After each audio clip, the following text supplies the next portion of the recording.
L'année dernière, pour les épreuves du bac, on avait sorti Rap et Philo, qui rapprochait donc des concepts philosophiques avec le rap. Aujourd'hui, on remet ça, et c'est toujours pas des dispenses de révision, mais si ça permet de mieux comprendre un concept, bah c'est dans la poche. Et donc le sujet d'aujourd'hui, c'est l'intempérance de Caliclès. Sans plus tarder, commençons.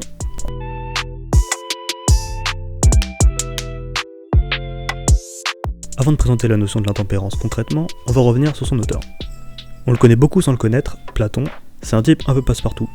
Il est passé par plein de domaines comme la poésie, la dramaturgie, pour finir par se consacrer à la philo. C'est donc un élève de Socrate, et en fait en gros en Occident on dit souvent que c'est le daron de la philosophie, c'est un peu l'Hokage de la philo. Il a donc beaucoup appris de Socrate, et il a notamment écrit ce qu'on appelle des dialogues. En gros, au lieu de faire 200 pages qui défendent une idée, il va prendre des personnages qui l'entourent et il va les faire débattre autour de cette même idée. Ce qui est fun, c'est qu'au final on sait pas vraiment ce qu'ils pensent, mais en même temps on a un beau panorama d'opinions. Donc le dialogue qui nous intéresse aujourd'hui, c'est extrait du Gorgias. Les personnages sont donc Caliclès et Socrate. Les deux protagonistes incarnent donc des opinions différentes, et c'est ce sur quoi on va se pencher. En gros, dans le Gorgias, le personnage de Socrate, il représente la modération, la retenue, ce qu'on appelle la tempérance. Et de l'autre, Caliclès, c'est la représentation de l'inverse. C'est-à-dire, toujours essayer de multiplier l'attrait des désirs, des plaisirs, chercher à faire ce qu'on veut, et surtout réprimer toute contrainte qui serait un frein à tes désirs. Et on appelle ça l'intempérance. Et là, normalement, c'est le moment où vous dites ouais, ok, mais c'est quoi le rapport avec le rap ? Et en fait, la réponse, elle est simple. Chez certains rappeurs, on trouve souvent un discours assez similaire qui peut s'apparenter à cette fameuse intempérance incarnée par Caliclès. Caliclès, il déclarait littéralement « refuser une vie modérée ». Ils ne veulent pas d'une fille faible.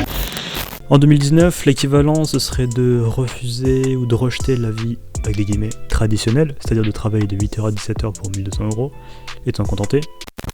1004, 1005, de quoi tu me parles ? Si assouvir tous ces plaisirs, on peut y assimiler aussi la volonté de flamber avec la représentation du luxe qu'on connaît. Donc on a énormément d'exemples en musique, et forcément un des plus flagrants dans le rap, ça reste Booba. Ce qui est cool avec Booba, c'est que dès le début dans sa musique c'était annoncé. Depuis Cashflow en 95, on peut citer une quinzaine de sons qui vont dans ce sens. J'allume un slip dans mon jacuzzi, fais des gazouillis avec les ladies, j'aurais pu être mafieux.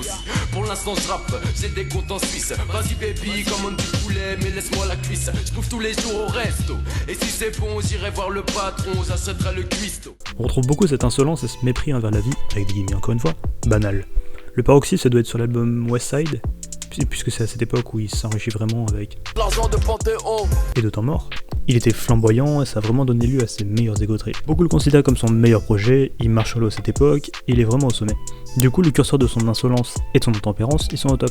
Et c'est aussi à ce moment où les médias, les journalistes et le grand public se mettent à le catégoriser d'ultra-libéral, d'ultra-capitaliste. Et toute sa carrière, il va en jouer justement, et on va beaucoup lui reprocher ce goût excessif pour le luxe et les autres plaisirs de la vie. Et bah c'est précisément ça, l'intempérance.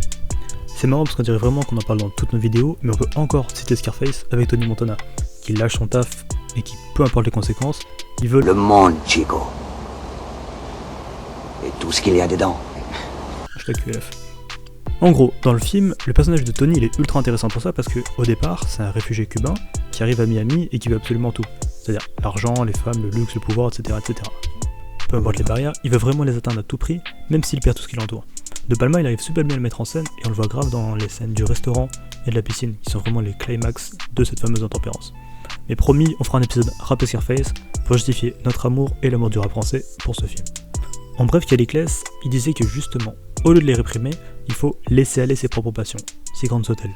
Alors que de l'autre côté, Socrate, lui, il condamne cette jouissance à n'importe quel prix.